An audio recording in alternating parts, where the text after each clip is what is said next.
it's Regina. It's been a long time since I made a video on my YouTube channel. I've been doing a lot. I've been fighting all over the place, quarreling, all the good stuff. But today I decided to sit down and have a conversation with all of you.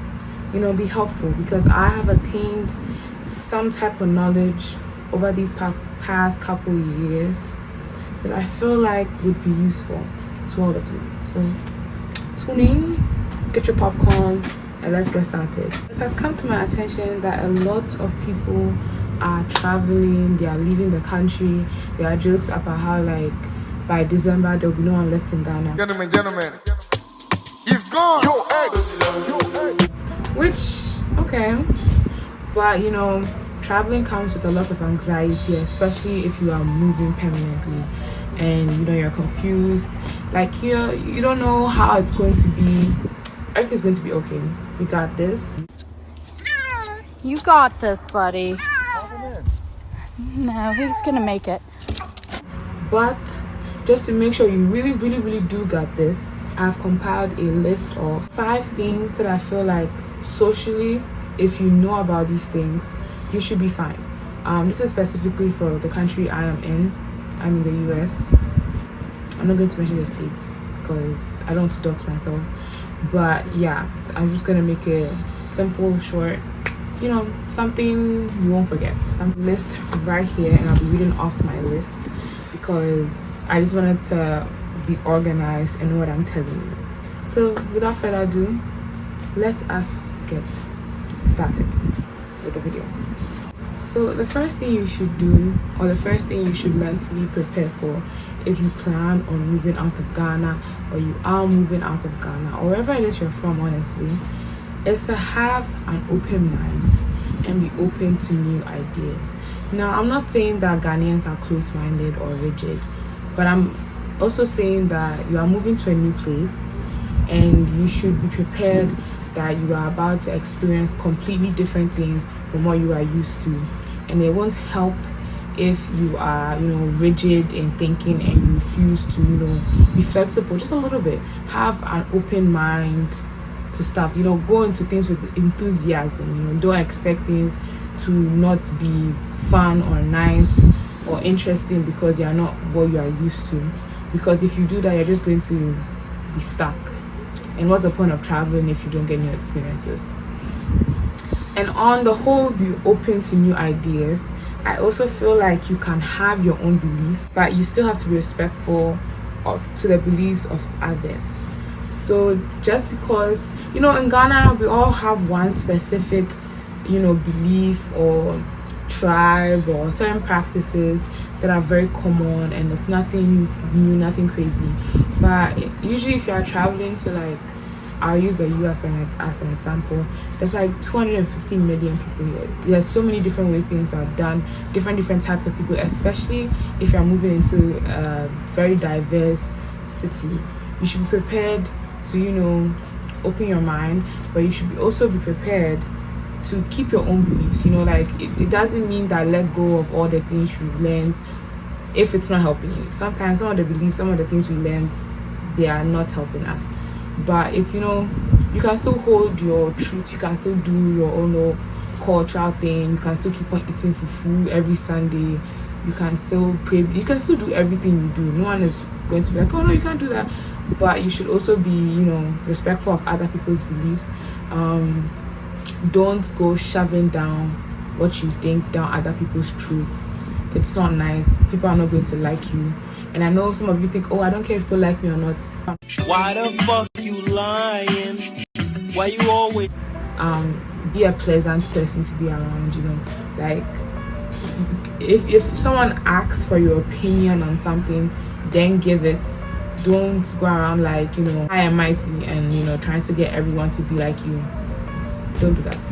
That's not nice. No one likes people who do that. It's not nice. This point is specifically for the college kids, the kids who are coming here for college.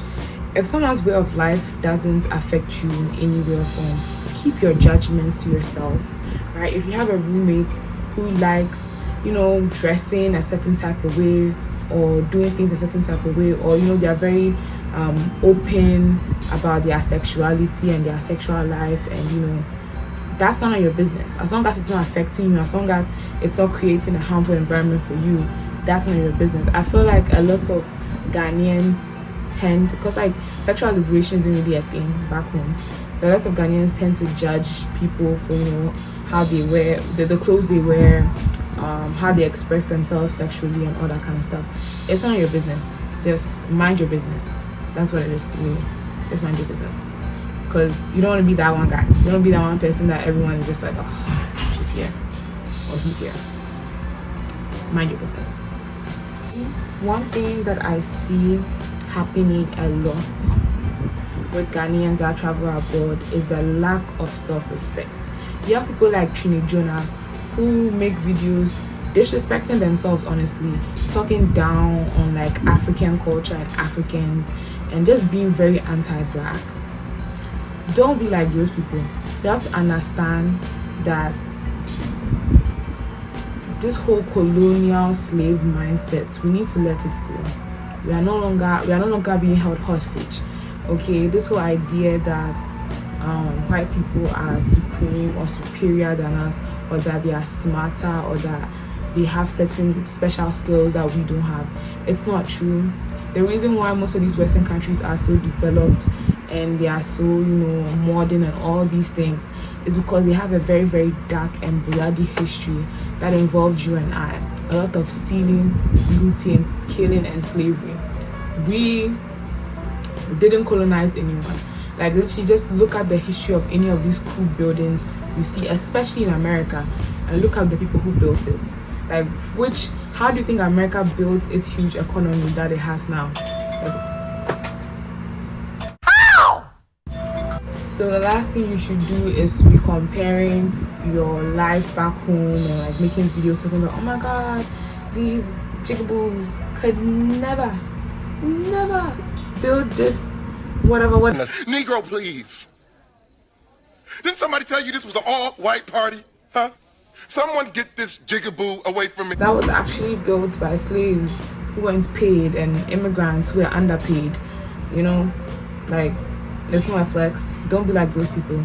You sound mad, uneducated, and like weird too, because why are you doing the colonizers' work for them? You know? The next one is, this is something I see a lot with especially African immigrants that come to the West and they make it. This whole anti-blackness, especially against African Americans, I don't understand why, because a lot of the reasons why we as Africans are able to travel to the US and have all these opportunities is because these African Americans fought for them. Alright, and the reason why we see these inequalities and like broad disparities within the African American community, it goes back hundreds of years. You know, like, this is a systematic issue. And I know people like to say that, oh, but it was in the past, it was 200 years ago. Yes, it still takes an effect. And let me wonder, there's this group of people that when they see an African, they try to put in these anti-black ideals into your head. They try to be like, oh yeah, you guys are the better black people. But at the end of the day, we are all black people, and you just don't want to be a coon. You don't want to betray your people, because these are your cousins. You don't want to do that. So do your own research. Understand that there's a lot of systematic issues. Not everything is black and white. Yes, there's a lot of opportunities in this land, and you will probably utilize them, but you also have to understand that you also had certain types of opportunities back home that they didn't have. You know, some of us have really, really strong families that are willing to let us stay in their homes rent free whilst we work.